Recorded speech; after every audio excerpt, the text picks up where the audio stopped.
যে পৃথিবীতে দৈনিক 1,54,000 মানুষ মারা যায়। 1,54,000 মানুষ, এর মধ্যে 1,24,000 মানুষ মারা যায় বেঈমান অবস্থায়। প্রতি সেকেন্ডে 2 জন মানুষ বেঈমান অবস্থায় মারা যায়। সারা পৃথিবীতে প্রতি সেকেন্ডে 2 জন মানুষ বেঈমান অবস্থায় মারা যায়। মানুষ যে কথা বলে, আমরা যে কথা বলি, সবচেয়ে ছোট যেই কথাটা, একটা বাক্য পূর্ণ মুরাক্কাবে মুফিদ, একটা জুমলা, একটা কালাম, এটা দেখা গেছে ছোট্ট একটা জুমলা বলতে সময় লাগে 7.5 সেকেন্ড।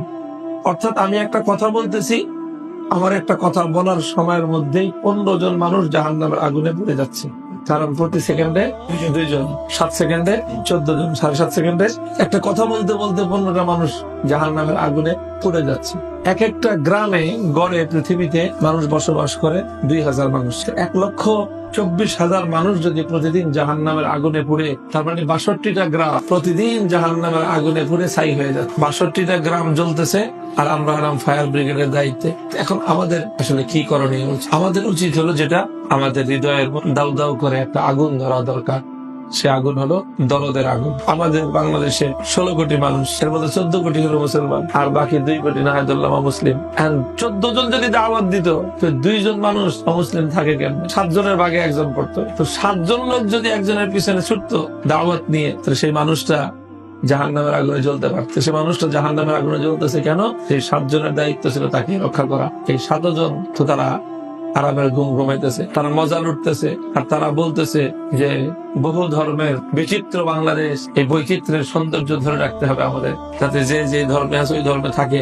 ধর্মান্তরিত হয়ে গেলে তো আস্তে আস্তে কুফর বিলুপ্ত হয়ে যাবে, তখন আর এই সৌন্দর্য থাকবে না। সমাজের প্রত্যেকটা মুমিন যদি দায়ী হইতো, প্রত্যেকজন মুমিন যদি দায়ী হইতো, তাহলে কোন মানুষ অমুসলিম থাকতে পারত। এই যে ইফতা পড়ার যে ফিতনা শুরু হয়েছে, এটা বড় ফিতনা শুরু হয়েছে। কি পড়া? ইফতা পড়া বড় ফিতনা। প্রত্যেকে বুঝতেছে যে আমার নামের শেষে মুফতি লাগাইতেই হবে। এটা চাকরির জন্য দরকার, বিয়ে শাদীর জন্য দরকার, যাই কিছুর জন্য। কারণ পরিবার কোথাও বায়োডাটা দিলে জিজ্ঞেস করে খালি আলেম না মুফতি আলেম। এই জন্য পড়াশোনা যাই হোক, নামের শেষে একটা মুফতি ডিগ্রি লাগায়। এই যে ব্যাপক ভাবে সব ইফতা পড়তেছে, অথচ আমলে গিয়ে এটা তেমন কোন প্রয়োজনীয়তা দেখা যাচ্ছে না অধিকাংশের জীবনে। এই মানুষগুলো যদি তারা দাওয়াতের উপর পড়াশোনা করে নিজেদেরকে আরেকটু প্রস্তুত করে এই কাজে যদি নামতো, তো উম্মতের বড় ফায়দা হয়ে যেত। তো যেই সরিষা দিয়ে ভূত ছাড়াবো, ওই শস্যের মধ্যে তো ভূত। যে ওলামাদের জিম্মাদারি ছিল, এটা যে ওলামাদের জিম্মাদারি ছিল। আমি তো বললাম যে প্রত্যেক মুমিনেরই তো দায়ী হওয়ার কথা। তো প্রত্যেক মুমিন যদি দায়ী হইতো, তাহলে 7 জন মুমিন একজন অমুসলিমকে দাওয়াত দিত, তো সে অমুসলিম কয়দিন আর অমুসলিম থাকছে? সে উল্টা দাওয়াত দিবে তো দূরের কথা, 7 জনের দাওয়াতের ঠেলায় তো সে নিজেই ইসলাম কবুল করত। বাদ দেন ইমানদারদের কথা, ওলামাদের কথা ধরেন। আলহামদুলিল্লাহ, লক্ষ লক্ষ ওলামা, প্রত্যেক আলেম যদি অন্তত দাওয়াতিল ঈমান গায়রে মুসলিমদেরকে যদি দাওয়াত দিত।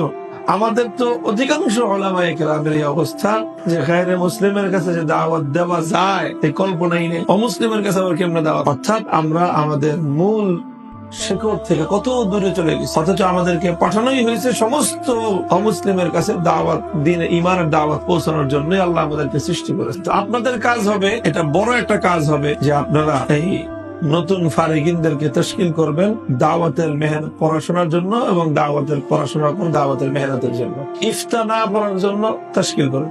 ইফতা পড়িস, মুফতির জ্বালায় দেশে এখন গিজ গিজ করে, পাও রাখা যায় না মুফতির। যে পরিমাণ মুফতি হয়েছে, আগামী 50 বছর যদি বাংলাদেশে এখন মুফতি নাও হয়, তাহলে এই জাতির ফতোয়ার জন্য কি এখন দরকার? দায়ী, কাজের দরকার, কাজ, দায়ী দরকার। দায়ী ঘরে ঘরে দায়ী দরকার, ঘরে ঘরে মুফতির দরকার নাই। পুরা মহল্লায় একজন মুফতি থাকলেই যথেষ্ট, কিন্তু দায়ী প্রত্যেকের দায়ী হওয়া দরকার।